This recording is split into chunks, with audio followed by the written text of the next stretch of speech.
Well, we have all heard someone say after a particularly violent storm, well, at least we don't have earthquakes here. Well, that's a little gem of conventional wisdom that may not be so accurate anymore. Joining us once again in studio is Todd Halihan, an OSU geologist who studies fluids around the globe. So I guess my first question to you is this. It seems as if, and tell me if it is, that we are having more earthquakes here in the middle of America. So in terms of having more, we feel like we're having more whenever you get a couple big ones to show up that people actually feel the earth shaking. And so if you go back in time, there's been times where Oklahoma's had earthquakes, but you have to go back 20, 30, 40 years to ones that were big enough that we noticed them. And so if you go to Missouri, they've had ones that were big enough to alter the Mississippi River and would be very damaging today, but it hasn't happened for a couple hundred years. Mm-hmm. And so if they were to have another one of those, geologically it wouldn't be surprising, but everybody would be stunned that it happened because they didn't expect that to happen because they don't feel them every day. Now, can what we do as man, can that affect what happens to the earth? Can we make it move? Yes, and so if you inject water into a fault, you can actually lubricate it a little bit, and if it's ready to slide already, it will be able to move. And so the first experiments that were really looking at that were out in Colorado back in the 60s, and they had a set of wells that they were wondering whether they were having more earthquakes, and so they started doing experiments to turn the system on, let it go for a while and monitor earthquakes, and then turn it back off and see if the earthquakes went down. And during the whole time they had earthquakes, but when they were injecting very hard into the fault area, they could make the number of earthquakes increase. Mm-hmm. And so you could actually watch that we were influencing that, and that's called induced seismicity, that we generated seismicity. What's tricky about it is it's very hard what that was looking at is the number of earthquakes went up and then they went back down, but it was looking at lots and lots of earthquakes. It's very hard for one earthquake for you to say that one was directly related to this factor. And so typically it's done on a statistical basis where you look at in general, are there more earthquakes, and in general, are there less earthquakes? Which I think some of the debate going on right now about fracking kind of revolves around just that one point. Right, and hydraulic fracturing is of concern to people because it's deemed to be something new. We've done it for a long time, but doing that process in a source rock to produce natural gas, that's fairly new. So the process of doing it is not new, but the people hearing about it and the application is new. And no offense to the media, but they don't do well in explaining geology. We do better explaining heart attacks and those sorts of things. People get a lot of news about that. But in terms of news of understanding how we are working with the earth, as geologists, we're asked to do lots of things. We need to produce fresh water for a city. We need to produce some hydrocarbon to run electricity. We need to get rid of some water that we don't want at the surface.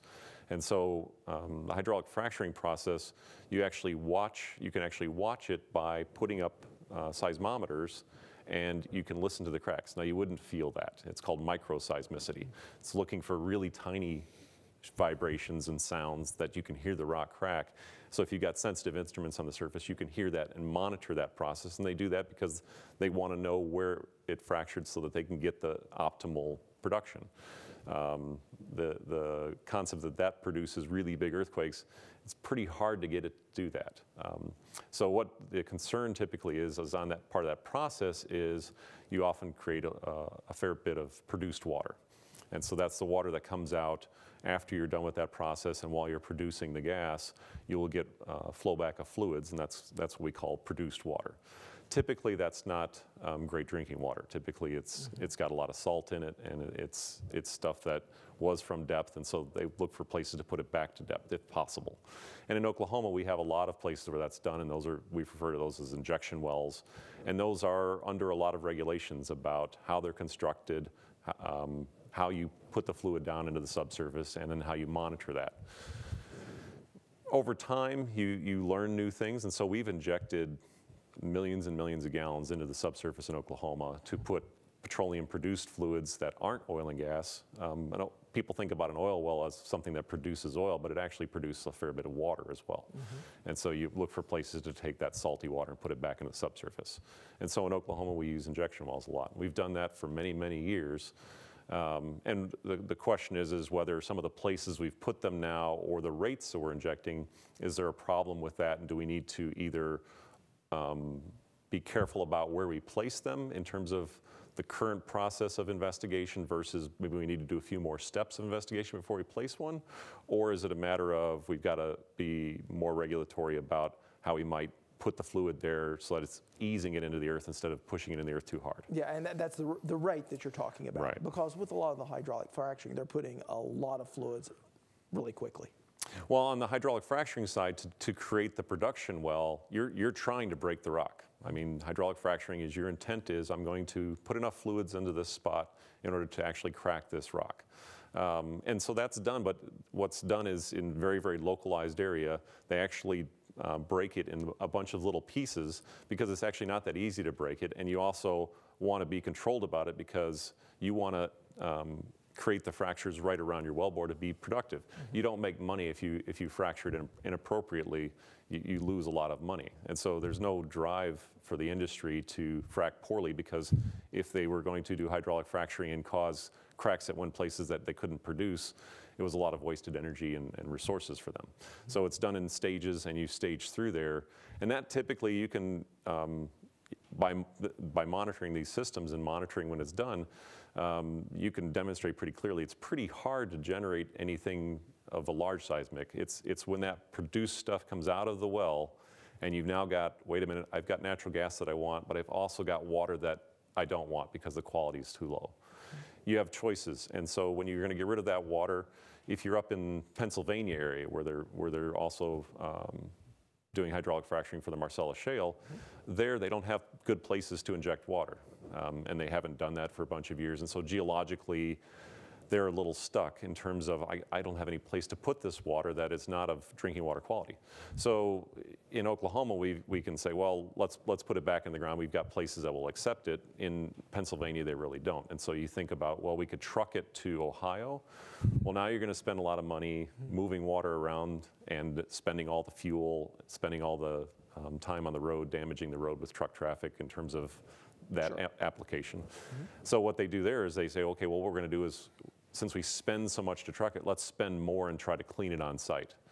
And actually those processes are transferring to Oklahoma because some of them have gotten cheap enough that the use of water and moving around water is so expensive that even injecting it is expensive relative to some ways that they can get it quality enough to use the fluid they use to create a fracture for one well to try to clean it up enough to clean for the next well. Okay. And so working through this technology, it's only been really working for roughly a decade. And so we're learning lots of things. One thing we've learned is that when you go to do hydraulic fracturing and then dispose of the water, every single place is different in terms of how it's going to work when you do that, where you're going to be able to dispose of the water.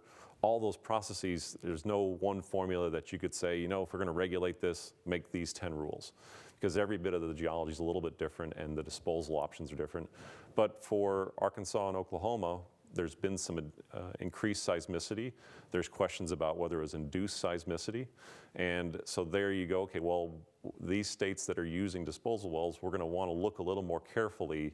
And most times with earthquakes, you're going to look after it happened and see in the rearview mirror really what was going on there, and then make some decisions about what the right way to move forward is. A bunch of countries have actually, and states have decided not to do hydraulic fracturing because they say, well, we're worried about these risks, and it may be a risk of induced seismicity, it might be another risk, but they want to see the technology develop more completely before they might allow it where they're at. And there's pressure, so. Yeah, and do you think that reluctance to use it in some of those states is that we just are kind of protective of Mother Earth? Sure, and what's interesting is a lot of times the oil and gas industry gets portrayed as those bad oil guys, and it's an interesting one because if a doctor is working on a patient, they're cutting into the patient, but it's not, well, he's a bad doctor, he's cutting up people. But in terms of investigating a problem that he's asked to solve, that's part of what he's doing. But he gets, okay, we're gonna work on this, and you're gonna cut into his leg. But a geologist, if we're going to, hey, we want to keep the lights on, and we're not too thrilled about nuclear right now, or or we don't want a big coal-fired power plant. Let's do natural gas. We like that. That seems to be clean burning, and we don't like it for this reason, that, but this seems like a good option for us, and it's a reasonable price. We don't mind heating our homes with something we can afford. Okay, so that's what you'd like to do. Let's try to do that in the most efficient way possible. And you know, when you develop new technologies, there are going to be things that you got to go, hey, wait a minute, let's look at that and see if this is a problem or not. So for the recent Boeing problem that they had with a battery in their airplane, and they had to go back and, hey, let's look at this problem. We don't want to have planes fall out of the sky. Well, there's nobody producing oil and gas that would want to have an earthquake generated. That's not good for their business. That's not good for them. And so they want to look and say, hey, is that something that we're doing that we need to alter what we're doing? Or at the same time, you got to worry about, well, is there something that's going to quake just because I'm there anyways? If I was standing there with a drill rig, or if I was standing there on my own 2 feet, it would have an earthquake anyways. And so I use rulers for this sort of thing. But and you brought one with you? I brought one with me, and it's a nice orange one. But in terms of thinking about places on the earth that you're going to go in and maybe inject some fluids, if there's no stress on it and it's just a ruler, it gets really hard to break. But if there's a lot of stress there, well, now it might be easier to cause something to happen. And so you've got to worry about what that is, and that's pretty hard to measure as to how stressed out the rocks are. You can do that in a laboratory, but it's pretty hard to do in the field. And so you also got to worry about, well, are we really close to a fault that might want to move? And so what we do is called a characterization, and we go, okay, we're going to put an injection well here. Let's characterize what's down there to make sure that we don't have adverse effects of that water going somewhere we don't want it to go, or that we might generate seismicity. And so they do a characterization of that site to go, here are the risks involved. And I find for hydraulic fracturing, there's a low level of knowledge, and I blame that on there's not enough geologists going on TV, so I try to go on TV to sort these things out. But the other thing is that there's sort of 2 camps, and the one camp is hydraulic fracturing is the end of us all, and the other one is hydraulic fracturing causes no issues. And almost any technology you have, there's issues of some sort that come up that you have to worry about. And so what you end up with is at some point you find out what the risks are of a technology, and then you try to lower the risks and make the technology better. And if you look at hydraulic fracturing, that's already happened. If you look in Pennsylvania, when they started, it was a lot of small operators, and they had some safety problems, they had some spills.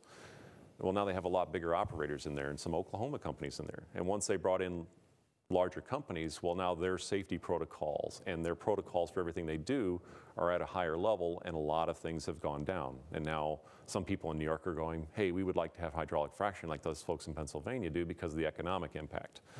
And you're balancing all these things. So I guess the question I want to ask, can we tie a 4.6 to hydraulic fracturing, or a 5.7? Are those too large of what we're talking about from this hydraulic fracturing? Earthquakes are a tricky business for prediction, and so we've looked at them for 100 years scientifically, and we've looked at what might cause them, and we've got a pretty good handle on what causes them and some of the effects, but predicting when and how big, you can predict general probabilities. That fault's probably going to go in the next 30 years at about this size. Okay. But getting nailed down is very tough, and some people use analogies of train cars, and that you've pulled the first train car, and now another one moves somewhere on the train, and you're just pulling a little bit, and you get the couplings to start cracking and bouncing, and you might move a train car here or there.